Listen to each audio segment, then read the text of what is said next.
Bueno, buenas tardes a todos. Vamos a comenzar la charla de hoy. Nuestro conferenciante hoy es Javier de Elías, que bueno, es un compañero de la agrupación, conocido por muchos de vosotros. Bueno, de hecho es uno de los astrónomos más, digamos, activos de la agrupación. Javier es ingeniero superior industrial de formación y también de profesión. Él trabaja en el sector de las telecomunicaciones, del telecontrol, la automatización, etcétera. O sea, sabe mucho de todas estas cosas y también lo aplica a la astronomía. Entonces tiene su propio observatorio automatizado, el observatorio de Majadahonda, ¿no?, que podéis visitar en su página web, que está muy bien, muy completa y tiene muchísimas cosas para pasar un rato divertido. Tiene muchísimos proyectos interesantes y de hecho, bueno, continuamente está haciendo proyectos aplicados a la astronomía, incluso a la física, ¿no? Se ha construido un espectrógrafo que espero que tenga la oportunidad de comentarnos hoy en la charla, y sobre todo un fotómetro fotomultiplicador, que creo que es un hito en el desarrollo, digamos, de instrumentación en el campo de la astronomía aficionado. Y bueno, sus principales actividades se centran lógicamente en la fotometría, ¿no? Sobre todo aplicada a estrellas variables, que es de lo que nos va a hablar hoy, pero también a otros cuerpos del sistema solar, etcétera, ¿no? Así que bueno, os dejo con Javier, que a buen seguro nos va a ofrecer una magnífica presentación de su trabajo en estrellas variables. Cuando quieras, Javier. Bueno, pues buenas noches a todos. Muchas gracias, Enrique, por tu presentación y gracias a la asociación por invitarme a dar esta charla y a todos los que estáis conectados por asistir. Bueno, la charla la quiero enfocar desde el punto de vista más observacional y más práctico. Por eso, precisamente, he seleccionado cuatro proyectos observacionales prácticos que yo he realizado y que quería contaros, pues, para que esto no sea un rollo teórico y de alguna forma, pues, veáis la aplicabilidad práctica que tiene. Precisamente uno de ellos es el que se refiere a esa estrellita que está ahí señalada en la periferia de Andrómeda, que es V1 y de la que después hablaremos un poco. Bueno, pero antes quería hablaros de la siguiente charla, que será ya después de las fiestas, el 12 de enero, que la dará Miguel Rodríguez Marco, y será Introducción a la espectroscopía. Me parece un tema interesantísimo, casi tanto más interesante que la propia fotometría. Bueno, la fotometría. La fotometría es algo tan sencillo como medir el brillo de un astro. Bueno, en este caso, como vamos a hablar de estrellas variables, ese astro es una estrella, pero en principio podría ser cualquier astro. Para ello lo que necesitamos es un telescopio y un detector. El telescopio lo que va a hacer es recolectar parte de la luz que está emitiendo esa estrella a partir de su abertura y va a enfocar la estrella sobre la superficie del detector. No la va a enfocar en un punto, como sabemos, porque por la propia óptica eso no es posible y porque además por el SIN, por el efecto de la atmósfera, vamos a tener una superficie extensa. Bueno, a partir de ahí lo que tenemos que considerar es cómo funciona. Hay dos tipos de detectores. Bueno, habrá más, pero yo estoy familiarizado con dos tipos de detectores. Uno sería la cámara y otro sería el fotómetro, que os voy a explicar a continuación. En el caso de la cámara, lo importante es el píxel. Tenemos ahí representado un array de píxeles, que serían un array unidimensional, pero en la cámara va a ser un array bidimensional, y cada píxel lo podemos entender como un pozo, como un receptáculo, donde cada fotón que incida en la superficie del píxel, que es fotosensible, se va a convertir en un electrón. Y va a ir recolectando, va a ir capturando esos fotones convertidos en electrones y se van a ir acumulando durante el tiempo de exposición que dure la exposición que hemos establecido en nuestra cámara. A partir de ahí, cuando se termina la exposición, esa información se genera una carga en cada píxel y esa carga la va a leer la cámara y nos va a dar un dato digital, que son los ADUs, los Analog Digital Units. Bueno, entonces, de cada píxel, y entendiéndolo así como un receptáculo, de cara a ver qué cámaras son las adecuadas y cuáles son las que podrían no ser interesantes para la aplicación en fotometría, tenemos que considerar esos aspectos que se enuncian aquí. Primero, la capacidad, es decir, cuántos electrones es capaz de almacenar. 20.000, quiero recordar que es los que es capaz de almacenar la cámara que hay en este dibujo. Si es capaz de sellar bien, es decir, una vez que se llena, porque a veces se nos van a llenar esos píxeles de electrones, una vez que desborda, pues si va a estar suficientemente sellado como para que no desborde a los píxeles que hay adyacentes, que ese es el blooming, si tiene anti-blooming. Yo casi toda la fotometría que he hecho es con una cámara que no tenía anti-blooming, pero si lo tiene, mejor. Otro aspecto importantísimo es la linealidad, es decir, si hay una relación lineal entre los fotones y la carga, y por lo tanto el dato que nos va a dar digital realmente se corresponde con el brillo, porque al final lo que estamos midiendo son los fotones. Los electrones es un intermediario en el proceso. La resolución en esa conversión analógica digital, vamos a tener pues que hay que hacer un proceso de conversión a una serie de bits. Pues si tiene 8 bits, si tiene 10, si tiene 12, bueno, pues es un tema que también tendremos en cuenta. Indudablemente la eficiencia cuántica, hoy en día pues las cámaras tienen una eficiencia cuántica increíble, ¿vale? Si comparamos la eficiencia cuántica de la fotometría que hacían nuestros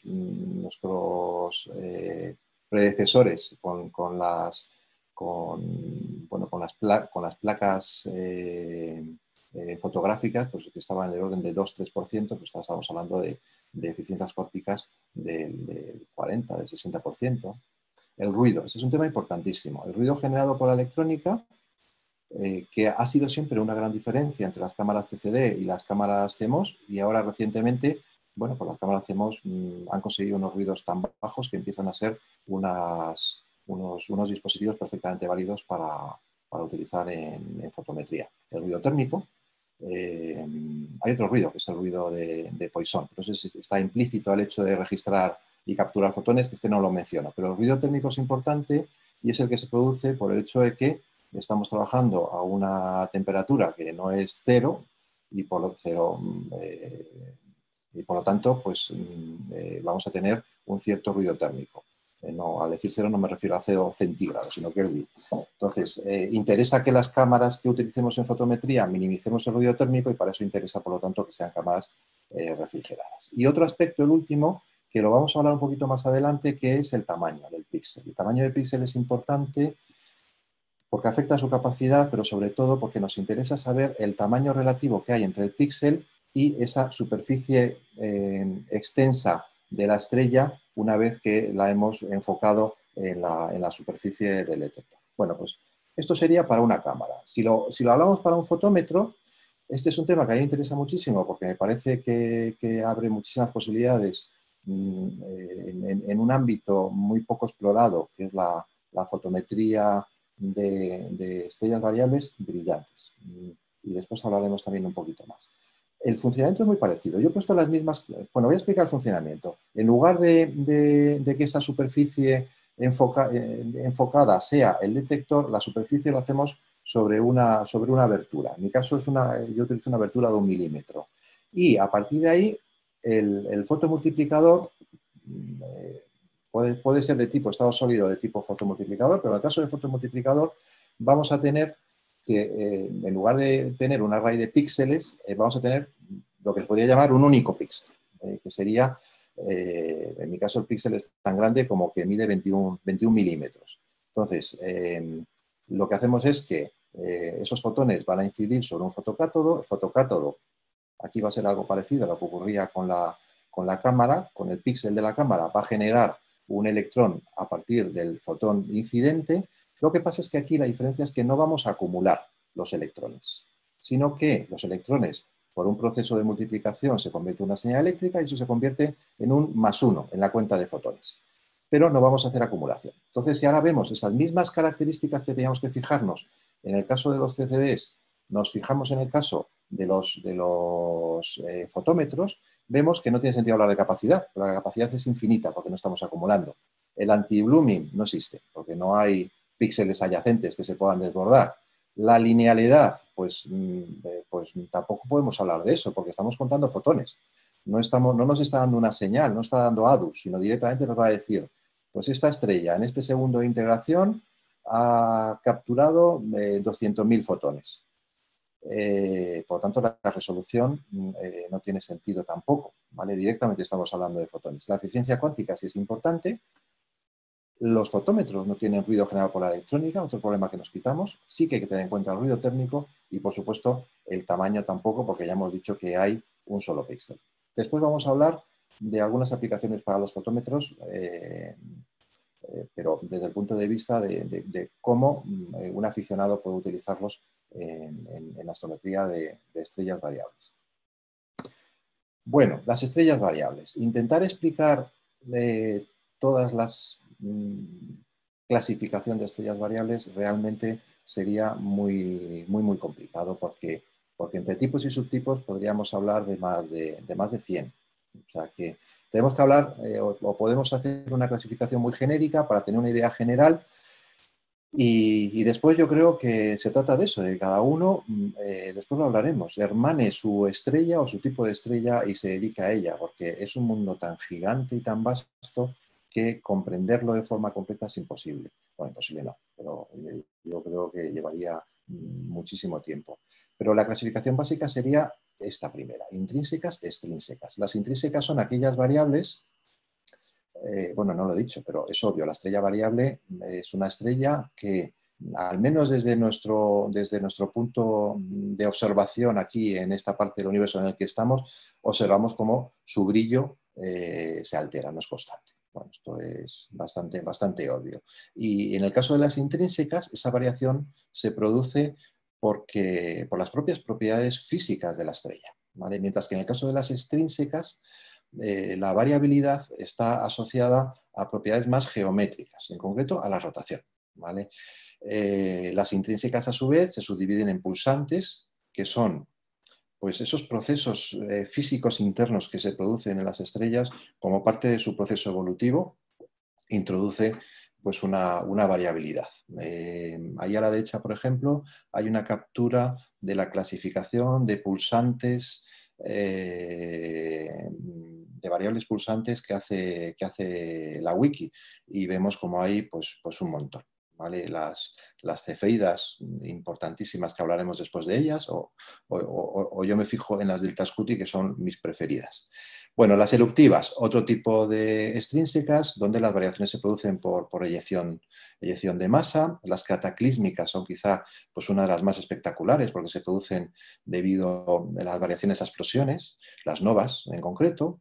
También hay quien clasifica las supernovas de estrellas variables. A mí en particular no me parece adecuado, porque la supernova se produce una explosión, pero muere. Por lo tanto, poca variabilidad. Realmente es el último suspiro de la estrella en su vida. Las binarias de rayos X. Bueno, y en el caso de las extrínsecas, pues podemos hablar de las eclipsantes, y es cuando el periodo, no el periodo, sino cuando la órbita de un par de estrellas que están orbitando entre sí, un par o más de dos, la órbita, el plano orbital está en nuestra línea de visión, pues nosotros vemos como una eclipsa a la otra y se producen esas variaciones de brillo. Las rotantes, que ahí también se deben a una rotación, pero es una rotación no de dos estrellas, sino de la propia estrella, que tiene pues, o manchas o alteraciones en su superficie que a lo largo de su proceso de rotación producen un cambio de brillo, o bien una forma elipsoidal que también a lo largo de su rotación produce un cambio de brillo. Bueno, aquí vemos también un caso que ha dado mucho de hablar durante este año, el 2020, que es Alfa Orion, Betelgeuse, donde hemos visto pues, cómo ha disminuido bastante su brillo. Este es un caso de una estrella pulsante, y es una estrella además que es una estrella variable muy interesante porque es muy difícil de medir, casi yo diría imposible medir con las técnicas de CD, y sin embargo es muy interesante para acometer, por ejemplo, con la técnica de del fotómetro. Bueno, ¿por qué hacer fotometría de variables? Al final, la fotometría de variables lo que nos genera son estas curvas que vemos aquí. No vamos a tener unas fotos. Las fotos realmente, después del proceso de generar estas curvas, dejan de tener su interés. Y vamos a ver pues, lo que se llama una curva de luz, que puede ser una curva de luz en fase, como estas que se ven aquí, que es la que se utiliza cuando las estrellas tienen una variabilidad periódica, o una curva de luz en la que la coordenada horizontal, pues en lugar de la fase es el tiempo. Pero básicamente el resultado son estas curvas. ¿Y por qué esto tiene interés? Bueno, hay una primera razón, que es una razón práctica. Esta es una foto de mi terraza, donde yo tengo las dos cúpulas. La que viste a la izquierda es una cúpula convencional, rotatoria, y la de la derecha es una cúpula de tipo concha, no sé si se llaman así. En la de la izquierda la utilizo para fotometría con fotómetro y la de la derecha la utilizo para fotometría con CCD. Utilizo las dos técnicas y cada una me reporta mis entretenimientos y satisfacciones. Pero lo que quería resaltar de esta foto es la iluminación, que no tiene truco, es realmente lo que yo veo. Si ahora me asomo por la ventana, que la tengo aquí a mi derecha, vería exactamente esto. Es una farola fantástica con dos lámparas, una a la altura del primer piso y otra a la altura del tercero, que es justo donde está la terraza, y ahí al fondo la M50. Bueno, realmente muchos de los que estamos en esta charla vivimos en Madrid, en zona urbana. Yo construí la cúpula de la izquierda. Las dos cúpulas son caseras, pero la construí para hacer para hacer astrofotografía. Iluso de mí, pensaba que iba a ser capaz con una cúpula y con una abertura suficientemente estrecha, aislarme de las luces. Bueno, de hecho hice astrofotografía durante mucho tiempo, pero llegué a la conclusión de que era muy difícil. Sin embargo, con fotometría y con estas condiciones de luz, que ya digo, son las que tengo todas las noches, realmente se puede hacer una fotografía con datos que a lo mejor sabe mal que lo diga yo, pero yo creo que son datos de calidad, datos que se pueden compartir con astrónomos profesionales y que pueden aportar datos interesantes. Y se puede hacer en un entorno urbano, en medio de una ciudad como Majadahonda, y con las farolas a pocos metros de distancia. Pero bueno, esta es una razón circunstancial. La verdadera razón es lo interesante que es la astrofísica de las estrellas variables. Es increíble que podamos, a través de la fotometría, también complementada con la espectroscopía, tener información de la masa de una estrella, de su tamaño, de su temperatura, de la distancia en la que está, de la fase de evolución en la que está. Bueno, es un tema realmente apasionante. Y bueno, pues realmente tenemos algo que aportar a la astronomía y a los astrónomos profesionales. Ese cartel es un cartel de la AFSO. Los astrónomos te necesitan, ese estilo tan americano de ellos, pero da igual, realmente es que es cierto. Tenemos algo que ellos no tienen y es tiempo de telescopio. Podemos dedicar días, semanas, meses a una estrella, a medirla todo el tiempo que necesitemos, porque el tiempo es nuestro, el telescopio es nuestro, somos muchos, cubrimos muchos usos horarios, y esto realmente es muy valioso para los astrónomos que nos piden esa colaboración para la medición de las estrellas. Y podemos aportar, y yo creo que esto, al menos a mí, es algo que me motiva. Pero sí que es cierto que para poder aportar, podemos ver la fotometría de estrellas variables como un entretenimiento, eso está perfecto, pero si queremos también que nuestros datos puedan aportar pequeño granito de arena a la ciencia astronómica, pues necesitamos conseguir calidad. Y para eso necesitamos una metodología. Y yo, pues bueno, os voy a contar un poquito de cómo lo hago yo, que desde luego no deja de ser una entre otras muchas posibles métodos que puedan ser válidos y factibles. Tengo que citar o tengo que mencionar la APSO, porque me parece muy importante. La APSO es la Asociación Americana de Observadores de Estrellas Variables. Bueno, podríamos quitar la palabra americana, porque realmente no sobra aquí. Es una asociación mundial, es realmente el sitio web más importante para el observador de estrellas variables. Yo recomiendo encarecidamente hacerse una cuenta de observador para todo, ¿vale? Para poder reportar datos, para poder recibir alertas, para poder estar atento a campañas. La información que hay en la página web es realmente valiosa en cuanto a software gratuito, manuales, etcétera, etcétera. Artículos muy, muy interesante. Y me gusta leer esto que es textual de la APSO. La misión de la APSO es hacer posible que cualquier persona, esté donde esté, participe en el descubrimiento científico a través de la astronomía de estrellas variables. Yo realmente creo en ello y creo que es uno de los aspectos más bonitos y más apasionantes de la fotometría de estrellas variables. Bueno, no voy a entrar aquí en detalle, pero es una página muy fácil de usar. Básicamente lo que podemos hacer es obtener solamente con introducir el nombre de la estrella, Alfa Orión, Alfa Ori. Pues ya estamos dándole ahí a plot una curva de luz y obtenemos la curva de luz graficada. Queremos saber cuáles son las últimas observaciones que han hecho otros observadores de una estrella, inmediato. Queremos tener una carta para buscar una estrella o para buscar una estrella de referencia, o sobre todo queremos obtener información en el archivo del VSX. Fijaros que hay más de 2.100.000 estrellas variables en ese archivo.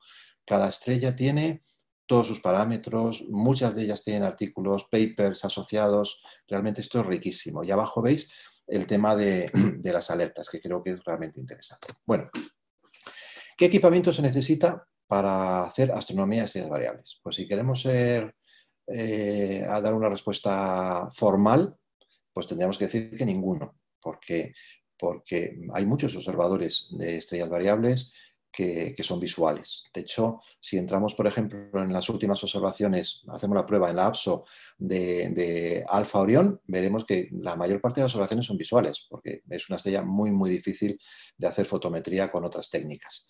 Y después porque me consta escuché una charla hace algunos meses de la APSO en la que explicaba que todos los días reciben peticiones de registro de estrellas variables que se han descubierto y aproximadamente el 50% de los descubrimientos se hacen en base a minería de datos. Por lo tanto, realmente no es necesario. Pero si cambiamos un poquito el título y decimos qué equipamiento es necesario para hacer ya no astrometría, sino fotometría de variables, ahí ya sí. Indudablemente necesitamos un telescopio, necesitamos, que puede ser, yo el que tengo es un telescopio 8 pulgadas, el que utilizo para CC. No hace falta un gran telescopio, si puedes tener uno más grande, mejor. Eso sí, necesitas una montura ecuatorial y que esté motorizada porque hace falta hacer seguimiento. ¿Vale? Necesitas o bien una cámara principal o un fotómetro como detector para las estrellas variables. Antes ya hemos hablado de algunas de las características que son necesarias fijarse para seleccionar la cámara adecuada. Necesitas, desde mi opinión, una cámara secundaria para hacer guiado. Esto es común para los aficionados que también hacen astrofotografía. Es interesante, diría que es imprescindible, no siempre, pero bastante aconsejable tener un conjunto de filtros fotométricos de los que vamos a hablar un poquito, y diría que es imprescindible, pero no recomendable, tener un enfocador automático y una rueda de filtros automática. El enfocador, porque en mi opinión, enfocar es una actividad no humana. No diré que es inhumana, porque tampoco es tan complicado, pero yo cada vez que he enfocado manualmente, siempre he obtenido peores resultados que cuando he enfocado de forma automática, ¿vale? Con un enfocador y con el software correspondiente. Y enfocar bien es algo importante, sobre todo si estamos haciendo fotometría de estrellas variables débiles. Y la siguiente pregunta que nos podríamos hacer ¿es necesario un observador fijo? Bueno, pues la respuesta es que no, para nada, no es necesario. Yo en una terraza he metido 2 observatorios. Os comentaba, el de la izquierda quizá, que es el del fotómetro, no tiene, no lo recomendaría porque es complicado de construir, porque el sistema de abertura, pero el de la derecha es un observatorio hecho con 4 perfiles de aluminio, 2 planchas de PVC que están dobladas con un secador de pelo, o sea, y ocupa lo que ocupa un sillón y pesa lo que pesa un sillón. Realmente, ¿por qué puede ser interesante? Digo, insisto en que no es necesario tener un observatorio fijo. Si tienes un poquito de espacio, te va a ayudar muchísimo, sobre todo a poder poner en marcha de forma muy rápida tu proceso de captura de fotos para la fotometría. Ese es un aspecto, pero el más importante de todos es que si tienes una estación meteorológica y la estación meteorológica está conectado con el programa adecuado a tu sistema de captura, te puedes ir a dormir. La clave es esa. Tú quieres hacer una fotometría de estrellas variables y son de corto periodo y tienes que dedicar la noche completa, pues lo que haces es que da igual. Es decir, habrá noches que estás segurísimo que no va a llover, pero hay otras muchas en las que no está tan claro. Y lo que no te puedes permitir bajo ningún concepto es el lujo de que se ponga a llover y te estropee los equipos que hemos conseguido con tanto esfuerzo y cariño. Bueno, las fases de la fotometría. Las fases de la fotometría son fundamentalmente 2. Obviamente, la captura y el procesado. En la captura vamos a hablar de qué estrellas podemos medir, vamos a hablar un poco de esos filtros fotométricos que hemos mencionado, vamos a hablar de cómo debe adaptarse la cámara y la óptica que tengas, del tema del tiempo de exposición y algunas recomendaciones prácticas. Y del procesado, pues de un tema importantísimo como es la calibración, qué tipo de operaciones están permitidas hacer con esas fotos en el proceso de procesado, cómo funciona la fotometría diferencial y qué es el sistema estándar. Bueno, respecto a ¿qué estrella medir? Volvemos a la APSO. Si no tenemos experiencia, pues ahí tenemos un link donde podemos ver las Easy Stars, las estrellas que recomienda la APSO para empezar. Pero la otra forma es, bueno, pues leer un poco, cogerle el gusto a algún tipo de estrella. Yo, por ejemplo, me he enganchado a las delta Scuti brillantes, pues cada uno puede coger el gusto a lo que quiera y a partir de ahí incluso hermanar una estrella y decir a por ella. Yo voy a aprendérmela y a ser capaz de controlarla haciendo mediciones. Bueno, cada uno puede escoger el criterio que considere oportuno, pero sí que sería recomendable al menos estos aspectos.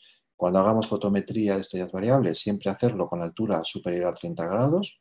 La masa de aire, el air mass por debajo de 30 grados, perjudica bastante a los resultados de fotometría.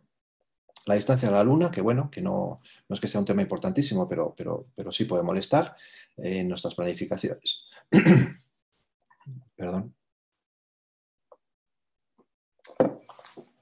Y después escoger la estrella con un rango de magnitud que sea asequible a nuestro equipamiento. Si es una estrella muy brillante, no vamos a poder utilizar CCD. Si es una estrella muy débil, pues tendremos que tener en cuenta cuáles las posibilidades de nuestro telescopio. ¿Vale? A lo mejor con un 8 pulgadas pues podemos fácilmente hacer hasta magnitud 17, 18, podemos llegar hasta casi 20. Ahora veremos un ejemplo, pero la cosa se complica. También escoger en función del periodo. Por ejemplo, si nuestra forma de hacer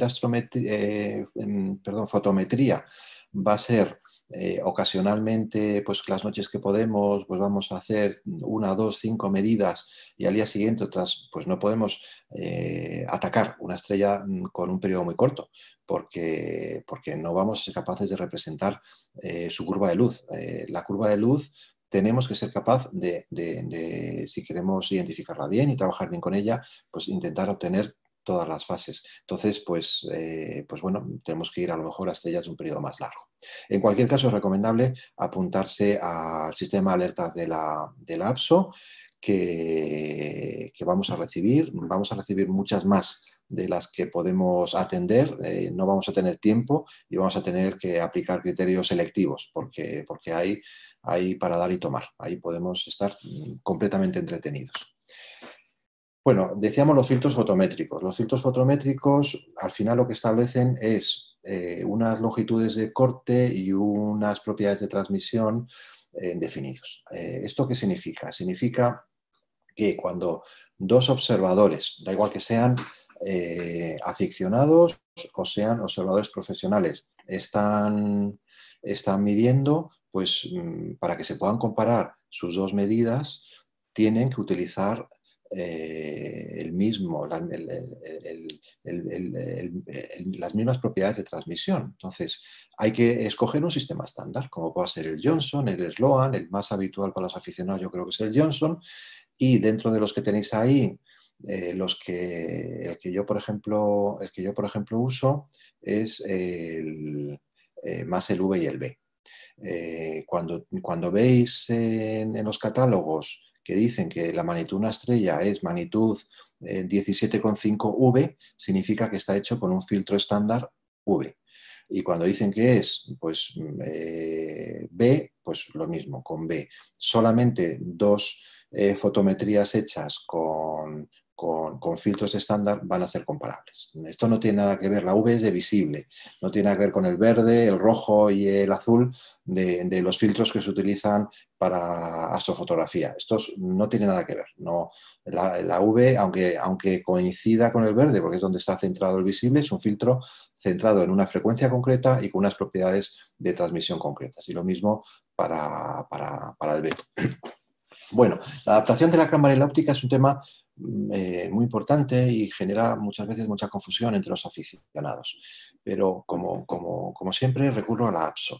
La APSO recomienda un criterio. Es decir, ¿de qué se trata? Se trata de que nosotros tenemos un telescopio con una determinada focal, le vamos a acoplar una cámara y la estrella, cuando la enfocamos sobre la cámara, va a ocupar una serie de píxeles. Pero puede ser que esa ocupación sea correcta o incorrecta. ¿Y cuánto es correcta? Pues es correcta según la recomendación del APSO, que yo secundo, cuando el número de píxeles que cubren la mitad del rango dinámico, que es la FWHM, sea 2 o 3. Bueno, ¿qué significa esto? La FWHM es un dato que no tenemos por qué calcular nosotros, aunque ahí se representa, es decir, es la anchura para la mitad del rango, pero te lo va a calcular cualquier programa de fotometría, cualquier programa de astrofotografía. En este caso concreto, de esa estrella que veis ahí y con esa configuración, que es una configuración que yo uso, de un 8 pulgadas con un reductor, con una cámara 6600 y a Binin 1, pues me da de 4,7 píxeles, porque puedes hacer que te dé el dato de FWHM o en píxeles o en arcos de segundo. En píxeles me da 4,7. La recomendación del APSO es de 2 o 3. Estoy por encima. Eso significa que estoy sobremuestreado. Y esto, pues, es peor que estar dentro, pero no es del todo malo. Bueno, no necesitamos en realidad hacer la foto, ¿vale? Para saber. Es decir, podemos acudir, aquí os pongo un enlace, donde podemos utilizar para poner nuestra configuración. Yo ahí he puesto exactamente mi configuración. Mi Celestron, con mi cámara, te dice qué focal tienes, y el reductor que estoy usando, qué binning, y me dice que estoy un poquito sobre muestreado, oversampling, ¿vale? Estoy aquí. Oversampling no es malo, ¿vale? Simplemente estoy desperdiciando un poquito las posibilidades que tiene mi configuración para atacar fotometría de estrellas más débiles. Pero aquí, si pongo, no sé si yo lo veo aquí tapado por esto, pero bueno, si aquí pongo Binning 2, ya veo que me dice que estoy perfecto, estoy en el rango. De hecho, aquí estoy aproximadamente, aquí lo vemos, contamos los píxeles para lo que sería el FWHM, y aquí estoy en 4, casi 5, y aquí estoy en 3. Bueno, pues esto sería oversampling, sobremuestreado, esto es correctamente muestreado, ambas configuraciones son válidas. Yo trabajo con esta configuración binning 1 cuando la estrella no es tan débil y cuando es muy débil me voy a binning 2. Pero, por ejemplo, si escogiese binning 3x3 ya tendría undersampling, muestreo demasiado bajo, y esto es lo que nunca se puede utilizar. Eso hay que evitarlo bajo cualquier concepto. Bueno, hablamos del tiempo de exposición. El tiempo de exposición es un concepto muy importante y a veces no se conoce bien esto. Las estrellas, la planificación de nuestra fotografía tenemos que hacerla al menos para que el tiempo de exposición sea de 3 segundos. Y la APSO recomienda que, si es posible, sea a partir de 10 segundos. ¿Esto por qué es? Esto es porque los efectos del SIN, los efectos del centelleo, los efectos de la turbulencia atmosféricos hacen que, si nosotros estamos haciendo exposiciones más bajas, nuestra fotografía no sea de calidad. Y aquí estamos intentando establecer una metodología para que la fotometría tenga calidad suficiente. También tenemos que limitar el máximo, porque obviamente tenemos que verificar en nuestra fotografía que nunca estamos llegando a la zona de que ese receptáculo, que ese píxel, se llene, porque en ese caso deja de tener valor el dato, o bien, aunque no se llene, que habrá zonas en las que deje de ser lineal. Por lo tanto, se recomienda que estemos más o menos a la mitad. Es decir, si el número de ADUs que permite nuestra cámara para cada píxel es de 64.000, pues llegar en torno al 30 a 32.000. ¿Vale? Y el siguiente valor muy importante es que nos tenemos que fijar en la relación señal-ruido. Esto nos va a marcar el tiempo de exposición. Relaciones señal-ruido por debajo de 10 no nos da suficiente información para hacer fotometría de calidad. A veces no podemos subir mucho, pero si podemos subir de 100, pues perfecto. Cuanto más, mejor. Ahí no hay límite. Cuanto mejor señal-ruido, mejor. Bueno, y por último, en la parte de esa parte inicial, que es de la captura, vamos a hablar de algunos consejos prácticos muy rápidamente. Verificaciones que podemos hacer de día, es decir, no podemos de repente, cuando llega la noche, encontrarnos que pasa, pues que el Windows se pone a hacer una actualización o que una USB no responde. Todo eso se puede hacer de día. Al caer el sol es una buena oportunidad para hacer los flags. Tenemos que esperar hasta que el sol esté a unos entre menos 12 y menos 18 grados para hacer una fotometría de calidad. Podemos hacer los primeros enfocados cuando ya empiezan a aparecer las primeras estrellas, y podemos hacer los primeros apuntados. No da tiempo en esta charla a hablar de este tema, pero yo recomiendo encarecidamente familiarizarse con las técnicas de astrometría, de resolución de los platos con los software adecuados, porque realmente es la mejor forma, la más rápida y la más precisa de hacer el apuntado al telescopio. Bueno, y aclimatar el sistema óptico, es decir, media hora antes de comenzar, tenerlo todo preparado, encender la cinta anticondensación ahora con la humedad que tenemos en otoño es imprescindible, activar la temperatura de la cámara, antes lo hemos dicho, ¿vale? Las cámaras es interesante que sean, no he dicho esto, pero que sean monocroma, esto no lo he dicho, pero en fotometría yo creo que está claro, pero además que tengan un sistema de enfriamiento. Y bueno, yo trabajo a menos 20 grados, pues la pones a menos 20 grados media hora antes y ya cuando tú empiezas a hacer fotografía está todo aclimatado. Bueno, después de la fotografía, el procesado. El procesado hay que hacer el calibrado. ¿Vale? El calibrado implica aplicar los flats, los darks y los vías. Esto es imprescindible en fotometría. Imprescindible. ¿Vale? No hay fotometría de calidad si no has hecho este proceso. No voy a hablar aquí de esto en detalle, puesto que es algo que ya se habló en otras charlas, porque es bastante común para la astrofotografía, pero sí insistir que los darks tienen que ser en igual condición de exposición y temperatura. Si estamos haciendo fotometría de una estrella y estamos haciendo 300 segundos de exposición a menos 20 grados, pues tenemos que tener ahí preparados unos darks a 300 segundos y a menos 20 grados. Y importante también los flats, que hay que repetirlos ante cualquier cambio de la óptica. Incluso también, si son sesiones muy separadas en el tiempo y ha requerido que hagamos algún tipo de reenfocado, pues también.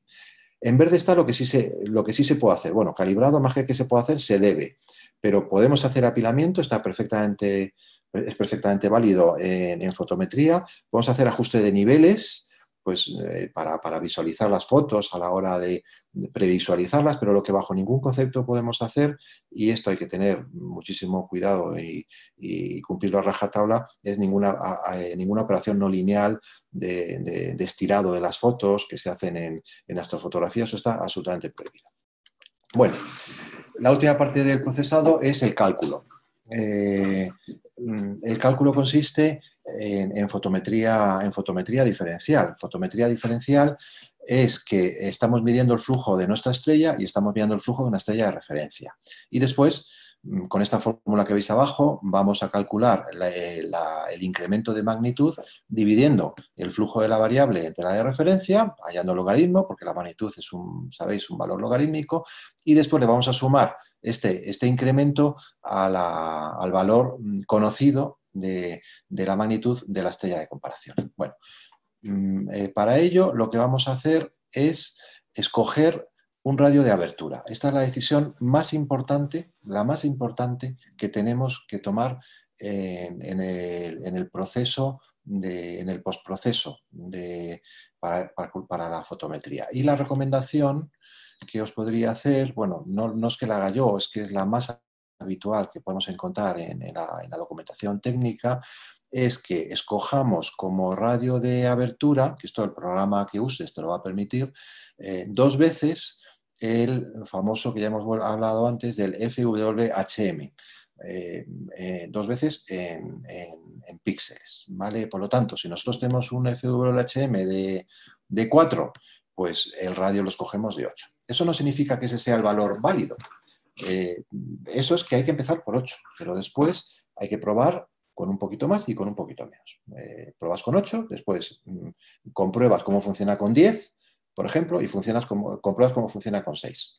Digo 16 porque yo uso como programa Maxim, y Maxim tiene la ventaja va de 2 en 2 píxeles, no trabaja con los impares, y tiene la ventaja de que te permite ver cómo varía la relación señal-ruido en tiempo real y cómo varía la curva de luz en tiempo real cuando estás cambiando el radio de abertura. Esa es la decisión más importante. Empiezas por 2 veces el FWHM y ves cómo se comporta. Subes un poquito, y al final te quedas con el que mejor funcione, ¿vale?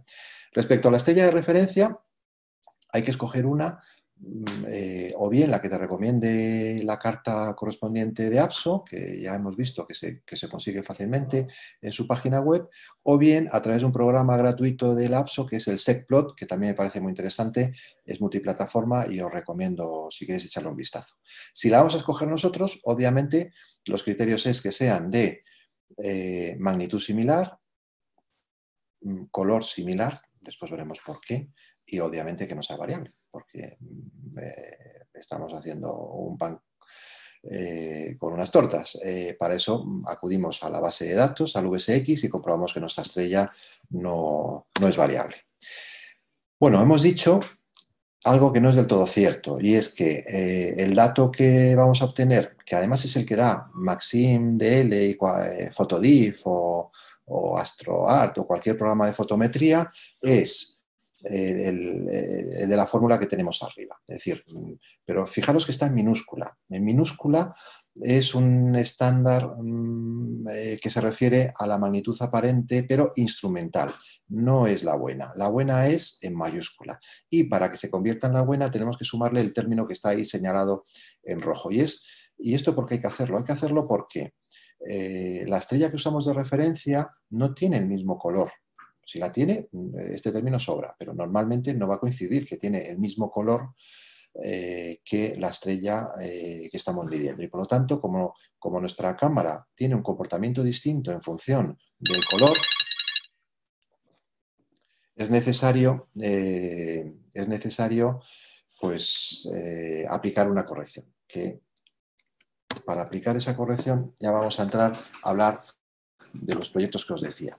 Los proyectos, el primero que vamos a hablar, que me estoy enrollando y voy un poco mal de tiempo, es el proyecto de observación de un cúmulo abierto que es M67, un cúmulo abierto en Cáncer con unas 1000 estrellas de una edad muy parecida a nuestro sistema solar y sobre todo lo más interesante es que está establecido por la APSO como un cúmulo estándar. Y vamos a hacer dos proyectos en uno. Uno con una aplicación cosmológica, las medidas son las mismas, pero vamos a aplicar esas medidas a cosmología y a la caracterización de nuestro sistema óptico. Bueno, para ello tenemos que introducir un concepto que ya hemos hablado de él, pero lo vamos a dar un valor exacto, y es el concepto del color. El color de una estrella es, si entendemos que como V mayúscula la magnitud aparente de esa estrella con un filtro V, el filtro centrado en el visible, y B, la magnitud aparente de una estrella con un filtro B centrado en el azul, la diferencia de B menos V es un marcador del color de la estrella. ¿Vale? Aquí vemos una tabla de tal forma que cuando la estrella es una estrella más azul, este índice se vuelve más negativo. Cuando la estrella es más roja, se vuelve más positivo. Es decir, que existe una equivalencia entre el color, la clase espectral y B menos V. Por lo tanto, en este proyecto lo que vamos a hacer es dos fotografías, una con filtro V y otra con filtro B, algo tan sencillo como eso. En este caso, que yo lo hice hace algún tiempo, rescatando la información, encontré 100 estrellas con filtro V.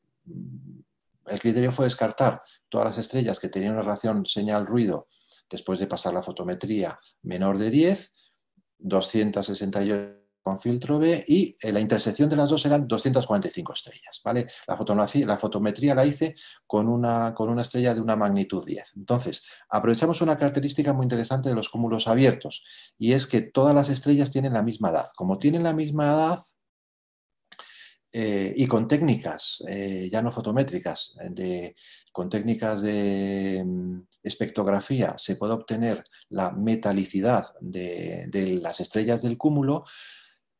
Podemos representar un diagrama HR, sabéis que es un diagrama que en la vertical está la luminosidad y en la horizontal está el índice de color, ¿vale? B-V o la clase espectral, pero podemos representar un diagrama HR muy especial que es el que se llama isocrona y es el de todas cómo encajan en el diagrama HR todas las estrellas que tienen la misma edad.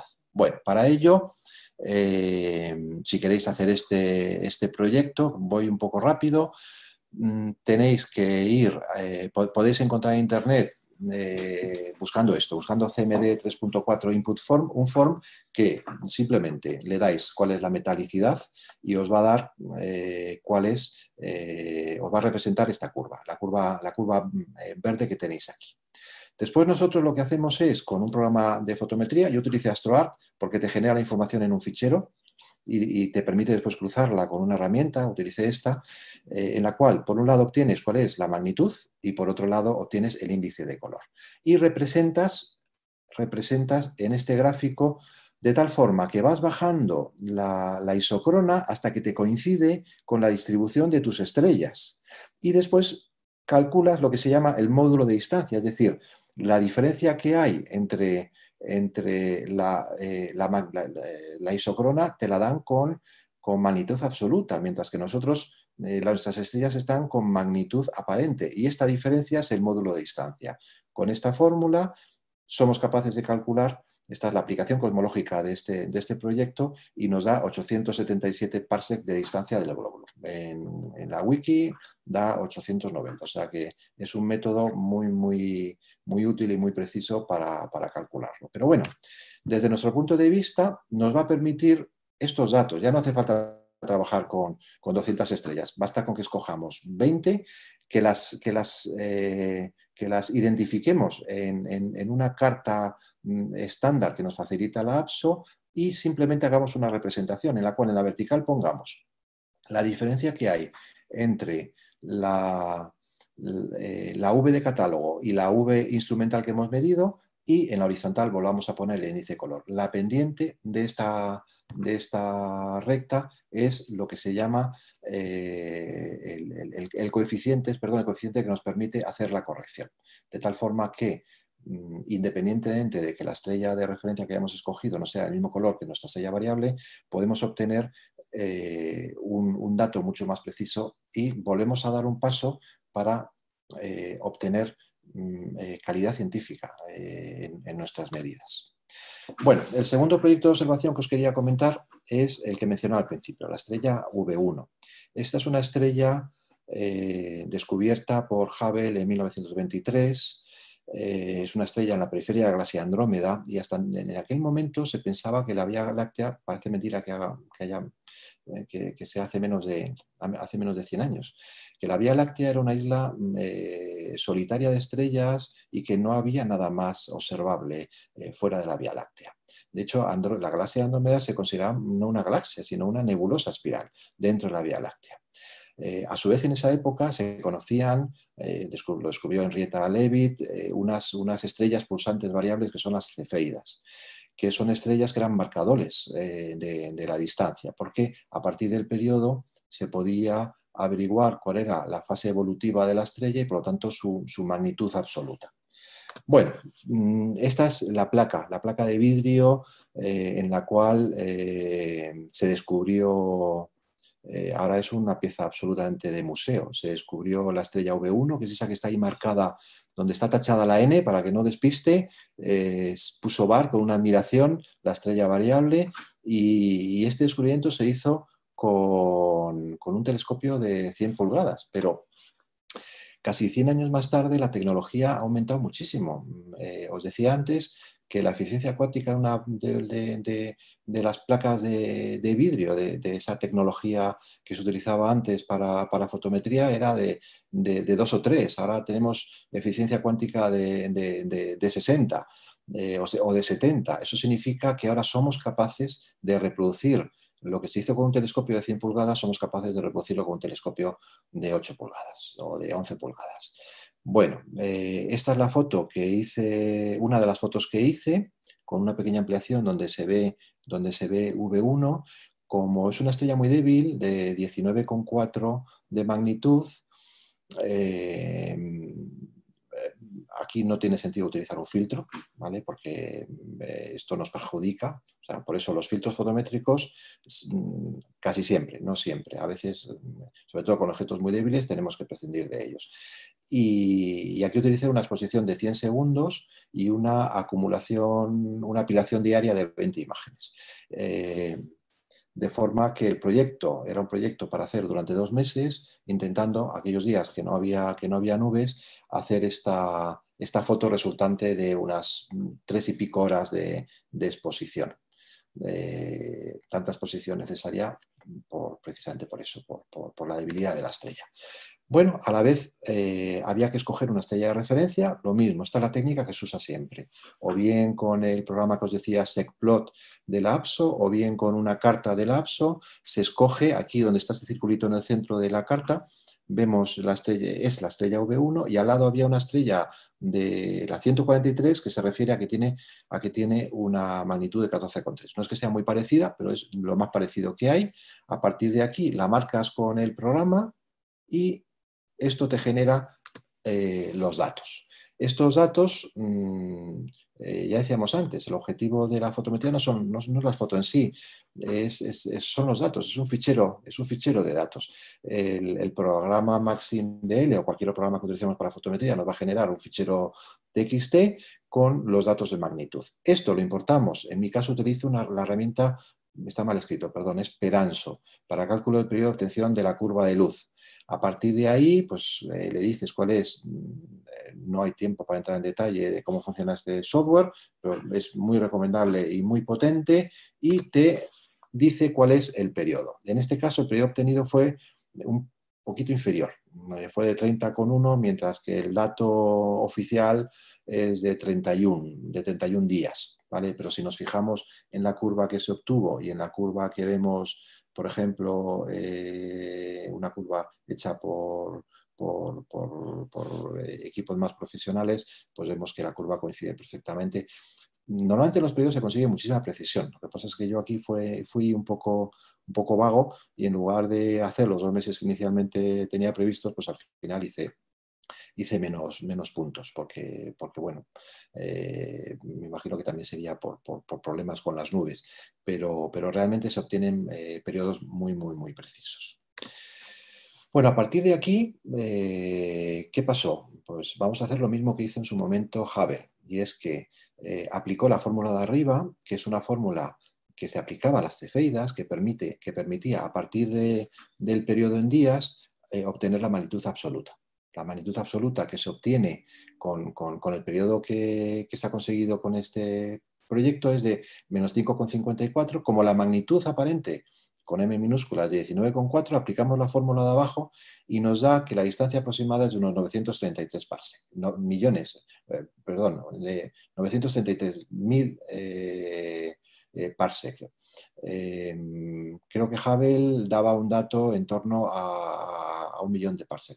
Aunque el dato ahora que se da más por válido es de en torno a los 2 millones de parsec, en cualquier caso, esto le hizo ver a los astrónomos de la época que Andrómeda estaba mucho más lejos que lo que se consideraba el diámetro de la Vía Láctea. Por lo tanto, no era una nebulosa dentro de la Vía Láctea y por lo tanto era una galaxia independiente. Y esto realmente cambió el conocimiento, fue un antes y un después en la historia de la cosmología.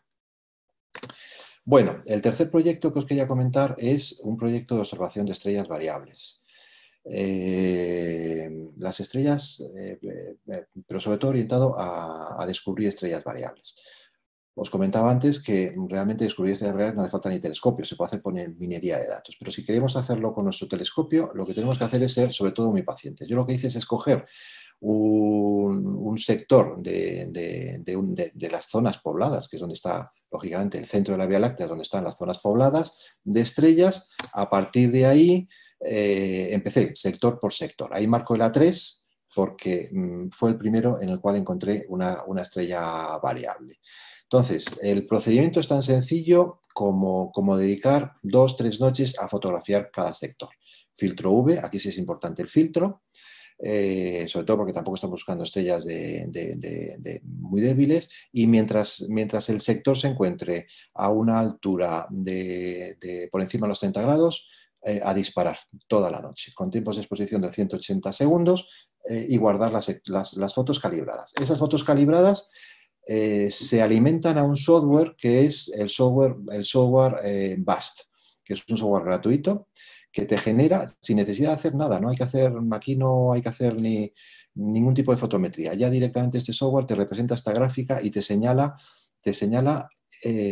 dónde están esas estrellas que parecen distintas. La estrella que tenemos ahí en el centro es una estrella que se marca como claramente distinta. Y si entras en ella con el propio programa, vemos lo que vemos a la derecha, una clara curva variable. Si coges cualquier otra, ves lo que ves a la izquierda, que aunque se ve variación, pero es dispersión realmente de los datos. A partir de ahí dices, bueno, ya tengo una estrella variable. Lo que haces es que con otra función de este programa te la busca directamente en la base de datos VSX. En este caso te dice que está encontrada, pero porque la encontré en aquel momento, pero normalmente te hubiese dicho, pues no, o en aquel momento me dijo, no la he encontrado. A partir de aquí, de lo que se trata es de caracterizarla. Es decir, tú no puedes mandar esta información a la app o encontrar una estrella variable. No, tienes que caracterizarla. Tienes que capturar suficientes medidas para representar una curva de luz, tienes que analizar su forma, periodo, el rango de variabilidad, la clase espectral, y a partir de ahí establecer cuál es el tipo y documentarlo mediante una curva de fase. Bueno, este es el resultado. Es que es una estrella de la que encontré en ese sector. El sector A3 es una estrella de tipo EA. Si os fijáis aquí, es una estrella de periodo casi 2 días. Las estrellas con periodos múltiplos de un día son mucho más difíciles de establecer el periodo, porque todas las noches ves la misma parte, pero lo que puedes hacer es complementarla, como hice en aquel momento, con datos a partir de minería de datos, a partir de bases de datos que ya están disponibles, y entonces, bueno, pues puedes completar la curva de datos y puedes caracterizarla. Estas son las estrellas que tengo catalogadas como descubiertas, pues sobre todo estrellas eclipsantes, alguna estrella rotante, estrellas delta Scuti. Bueno, la verdad es que pues es muy entretenido, requiere mucha paciencia, pero la satisfacción de que después la estrella queda asociada a tu nombre de alguna forma. Bueno, y quería dedicar, por último, un poco al tema del fotómetro. Os comentaba antes que hay una técnica, ¿no? Aparte de la del CCD, que es la de la fotometría, que es la técnica PEP, Photoelectronic Photometry. Los fotómetros pueden ser de tipo detector de estado sólido, puede ser de tipo multiplicador, pero ¿cuál es el problema? El problema es que las estrellas brillantes no vamos a encontrar una estrella en el campo de visión del CCD también brillante, puede ser que sí, pero lo habitual es que no. Y sobre todo, en el momento en el cual con una estrella, por ejemplo, como Betelgeuse, le demos una exposición de 3 segundos, es que quemamos completamente. Es decir, incluso si le ponemos 100 milisegundos, vamos a quemar. Con el CCD es extremadamente complicado. Por lo tanto, la técnica del fotómetro es una técnica súper interesante. Esta es la técnica tal como se usa con un fotómetro manual. Es decir, tú primero seleccionas el filtro, después giras para tú ver en un ocular la estrella, la centras, vuelves a girar y eso te da unas cuentas que es proporcional al número de fotones recibidos. Eso lo haces para la variable, para el cielo circundante, moviendo un poquito el telescopio, para la estrella de referencia o de comparación, intentando que esté a menos de 1 grado de diferencia, y también para el cielo. Y a partir de ahí ya consigues hacer fotometría.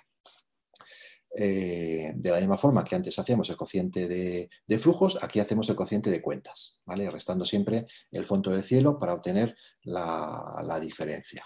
Entonces, lo que yo hice es conseguir en Nebai un fotómetro, en aquel momento me parece que me costó 180 euros, un fotómetro, un SSP3, con la idea de tunearlo. Tunearlo significa que le sustituí el ocular por una cámara.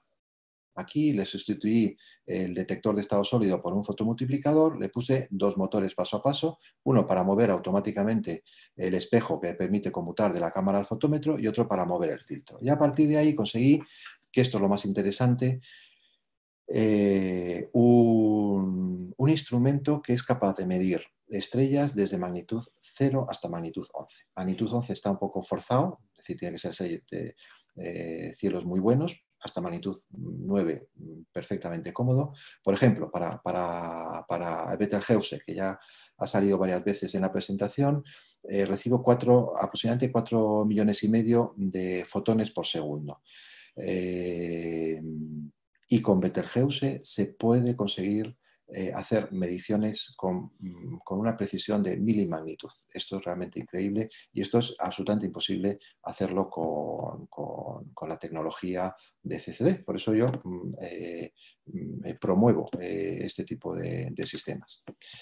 La clave es la automatización, ¿vale? Un sistema automático para conmutar el espejo, un sistema automático para cambiar de filtro y un sistema automático ya por software para que el centrado en la cámara sea totalmente automatizado y en la abertura entre toda la luz que después tiene que llegar al fotomultiplicador. Bueno, y por último, una aplicación concreta del fotómetro, que es la estrella Beper. La estrella Beper no es la estrella Beta-Per, sí, que es una de las más famosas eclipsantes o la más famosa estrella variable, la estrella eclipsante Algol. Es un sistema con 2 estrellas orbitando cada uno con 5, un día y medio, pero que con un interferómetro óptico se detectó que había una tercera estrella con un periodo orbital de 702 días, que producía eclipses cada cierto tiempo, eclipses muy interesantes que duraban 3 días.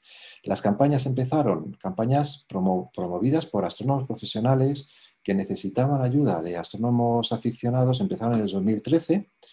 Yo ahí no las pillé porque construí el equipo en el 2017, pero me apunté a la de 2018 y a la de 2020, que en este año ha habido la suerte de que ha habido 2 eclipses. un eclipse en enero y otro primario y otro secundario en octubre. Lo interesante es que son eclipses que duran 3 días, por eso los astrónomos necesitan la colaboración de los aficionados, porque necesitan que se cubran en distintos usos horarios, si no, no estaríamos viendo en la noche una parte muy, muy pequeña. Y para mí la participación en este proyecto de la APSO ha sido un espaldarazo porque, bueno, yo no sé si se ve, pero el astrónomo responsable valida como de alta calidad los datos fotoeléctricos de 2 observadores. Uno es el fundador de Optec, que es la principal empresa dedicada a la fabricación de fotómetros estelares, y en mi caso particular. Y bueno, el obtener, como veis aquí a la izquierda, precisiones que están cerca de la milimagnitud en las medidas, es algo, pues, en estrellas tan brillantes, realmente interesante.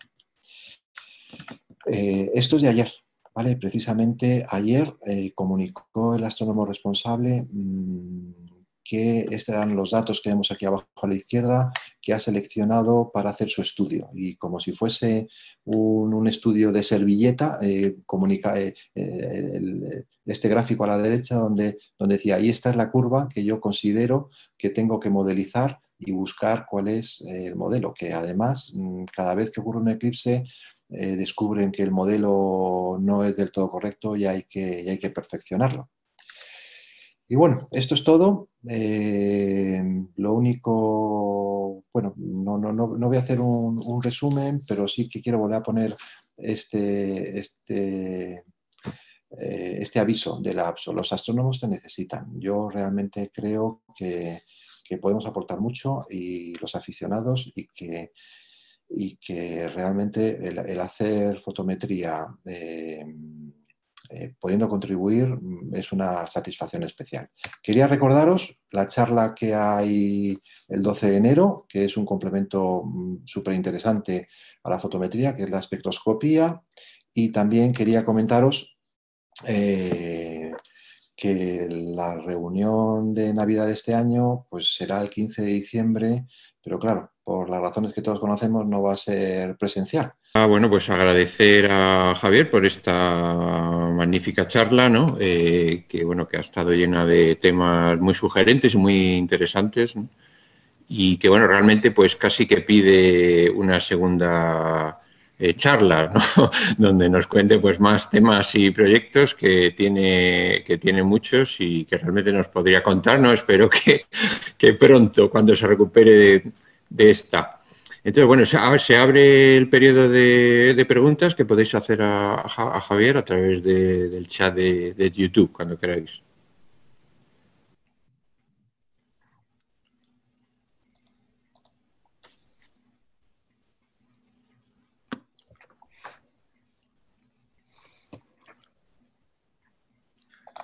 Enrique, mientras tú lees las preguntas, tengo yo alguna pregunta aquí.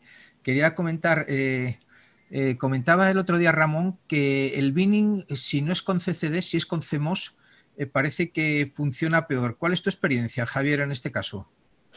Bueno, mi experiencia es que el binning hay que calcular que encaje bien con el tamaño que tú consigues con el enfocado de la estrella. Y si encaja bien, mi experiencia es estupenda. O sea, yo realmente con binning 2, al menos con la cámara con la que estoy trabajando, la ASI 1600, estoy consiguiendo resultados muy buenos. Y cuando la estrella es un poco débil y con binning 1 no llego, paso a binning 2 y estoy consiguiendo ahí alguna magnitud más de capacidad de hacer fotometría. Por lo tanto, mi experiencia es buena.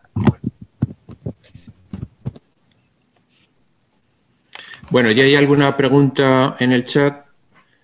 Bueno, hay varios comentarios muy elogiosos sobre la charla. Y bueno, como pregunta, Nacho Más pide alguna información sobre catálogos fotométricos recomendados. Bueno, vamos a ver. realmente yo no podría recomendar exactamente un catálogo porque yo soy un fan de la APSO y al final me simplifico mucho la vida eh, obteniendo toda la información de la APSO. Es decir, si lo que quieres es hacer, por ejemplo, lo que hemos hablado, que es el calibrado de la cámara, pues ahí en la APSO vas a encontrar catálogos estándar para poder hacer la fotometría y poder calcular tus coeficientes y estar trabajando bajo un sistema estándar. Por ejemplo, si en el caso de la fotometría, el caso más habitual que tienes es que tienes que escoger una estrella de referencia y esa estrella de referencia tiene que tener una magnitud V o B, dependiendo de cómo estés haciendo el filtrado, de la que te puedas fiar. Mi criterio es sacar una carta de la APSO y utilizar el valor que recomienda la APSO.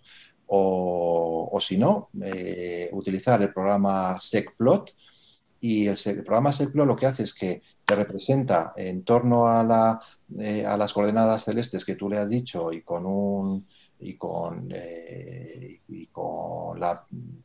la abertura que le hayas podido comentar en arcos de segundo, te representa las estrellas y te las representa con colores. Es decir, si tú estás, por ejemplo, tienes una estrella que está con una magnitud o un color, mejor dicho, un color en torno a visual, pues tienes que coger una estrella verde. Si tienes una estrella muy azulada, tienes que coger una estrella azul. Si tienes una estrella muy rojiza, escoges una estrella que se pinta en el propio programa como rojo. Es muy intuitivo, muy sencillo y tenemos la garantía de que el dato, de que el valor de magnitud que te está recomendando el programa, ya sea una carta o ya sea el propio programa, va a ser el correcto. Realmente no es necesario el buscarlo en un catálogo fotométrico y yo recomendaría seguir las recomendaciones del APSO.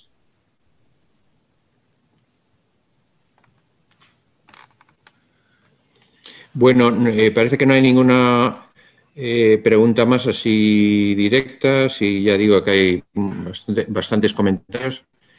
Yo querría quizá preguntarte si podrías describir brevemente tu proyecto del espectroscopio, que me parece una cosa muy, muy interesante y complicada, y si has llegado a hacer algo interesante con él o te planteas hacer cosas. ¿Qué tipo de cosas te planteas hacer con él? Bueno, pues el espectroscopio va por la 3.0, porque el primero que hice fue uno de madera, bueno, que utilicé para aprender fundamentalmente.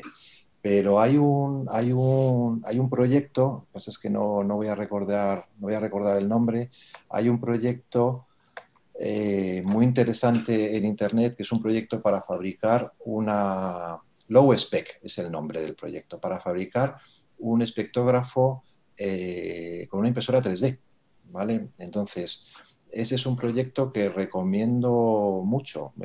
Va por la versión 2 o versión 3, ya no recuerdo. Yo hice uno primero, que la verdad es que le saqué bastante partido y aprendí y me entretuve un montón. Y ahora estoy terminando de construir el último modelo. Es una forma de fabricarte tu propio espectroscopio o espectrómetro de una forma sencilla. No hace falta tener una impresora, puesto que hay un montón de páginas, digo una impresora 3D, hay un montón de páginas web que le subes los ficheros y te devuelven por MRV las piezas, ¿vale? Después lo que tienes que hacer es montar, calibrar y a jugar. O sea que ahora mismo creo que hay muchas oportunidades para los aficionados para construirse su propio espectrómetro y aprender. Pero en el caso de la espectrometría estoy en fase de aprendizaje. Realmente es un tema tremendamente interesante, pero hay que dedicarle mucho tiempo. Al final no hay tiempo para todo, la verdad. Vale, muchas gracias. Bueno, el compañero Nacho Mas, que preguntó antes sobre los catálogos fotométricos, quería preguntar también por la técnica de la fotometría con desenfoque. Sí, esto no lo he mencionado y es interesante. Cuando estamos cuando estamos midiendo una estrella, es decir, si hablamos del caso que hemos puesto en la charla de una estrella de magnitud 0,8, 0,8 ahora, que es como está Alfa Orión, ahí no hay desenfoque que valga. O sea, es imposible. Con un CCD no podemos. Pero si estamos con una estrella, a lo mejor de magnitud 7, 8, la enfocamos, aplicamos el criterio de los 3 segundos, hacemos la fotografía y nos da que la estrella se satura, en función de la abertura de nuestro telescopio, de la eficiencia cuántica de nuestra cámara, etcétera, pues lo primero que hay que intentar es desenfocarla. Entonces, si la desenfocamos y conseguimos que la estrella esté ya en un nivel de ADUS que esté en la zona lineal de nuestra cámara, pues es una técnica perfecta. Me parece perfectamente válida y yo la uso en ocasiones, por supuesto. Lo que pasa es que bueno, se puede hacer si la estrella es un poco brillante. Si es muy brillante, pues hay que acudir a otro tipo de sistemas de medición. Javier, bueno, muchas gracias por la charla. No te la he dado antes, pero realmente ha sido fantástica. Bueno, seguramente te liaremos para otra, aunque, bueno, ya con tiempo, para dentro de 6 o 7 meses, ¿no? Si tú pudieras, ¿no? Tenía otra pregunta, Javier. Mira, ¿has probado alguna vez hacer fotometría sin filtro V y compararlo con el filtro V y qué diferencias hay? Al final depende de lo que intentes conseguir. Por ejemplo, con filtro o sin filtro vas a obtener el mismo periodo, por ejemplo. ¿Vale? Es decir, si lo que buscas es caracterizar el periodo, eso no va a depender del filtro. Pero el poner el filtro o no poner el filtro, lo que te va a generar es un offset. Es decir, la curva de luz va a ser la misma, pero con y sin filtro va a estar desplazada con un offset arriba o abajo, en función de la respuesta que tenga tu cámara frente a lo que sería el estándar de un filtro V. Entonces, ese offset va a depender de tu cámara, de esa diferencia, y puede ser o no relevante dependiendo de lo que estés haciendo. Por ejemplo, en el proyecto de Beper, a pesar de que bueno, pues los observadores están utilizando sus sistemas de transformación, sus filtros, e intentan hacer las cosas con cariño, el astrónomo pues comenta que hay offset, es decir, que las curvas cuando la solapa, pues hay una diferencia vertical entre ellas. Pero como esto para él, para el modelo, no es lo más relevante, lo que hace es que utiliza esas curvas utiliza todas las medidas que hay antes y después, por ejemplo, del eclipse, para calcular la curva elipsoidal de la curva de luz y aplica él mismo el offset. Es decir, si tú supieses cuál es la diferencia que hay, y esto de forma empírica lo puedes calcular entre ese offset, entre utilizar o no el filtro, pues lo que puedes después es aplicar la diferencia y hacer esa corrección. ¿Vale? Mejor utilizar el filtro si puedes. Lo que pasa es que el filtro te quita luz, por lo tanto, si vas a una estrella muy débil, pues lo mejor es quitar el filtro y sacrificar esa diferencia de offset que puede haber.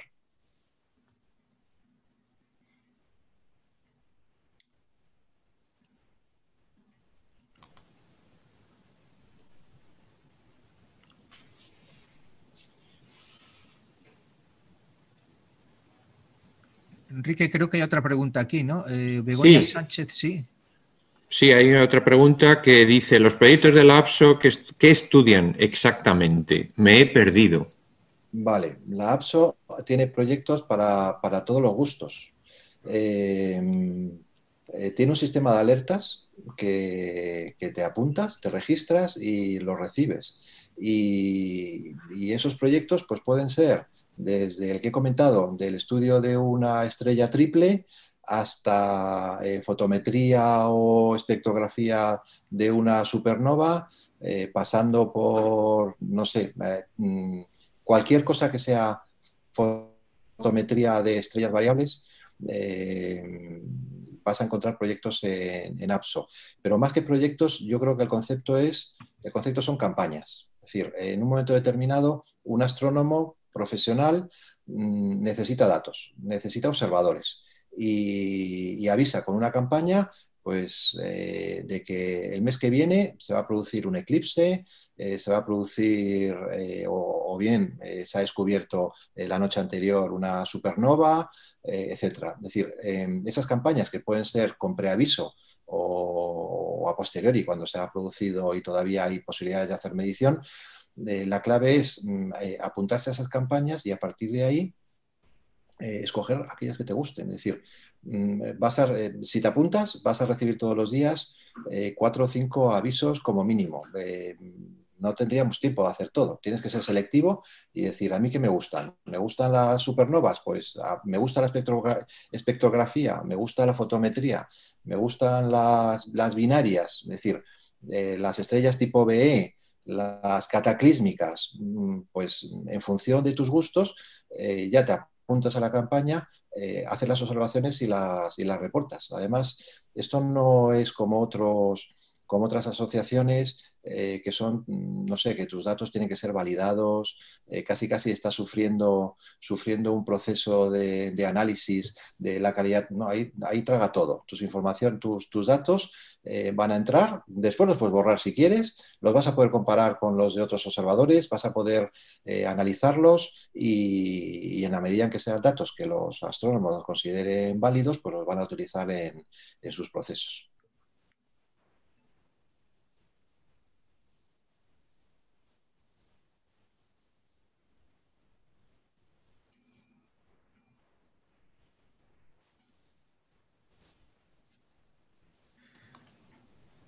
Bueno, pues si no hay más preguntas, yo creo que damos por finalizada la emisión de hoy. Muchísimas gracias, Javier. Muchísimas gracias, Enrique. Y bueno, ya mandaremos a los socios el enlace a Zoom para reunirnos la semana próxima, por lo menos para felicitarnos las Navidades y el Año Nuevo. Nos vemos pronto. Un abrazo a todos.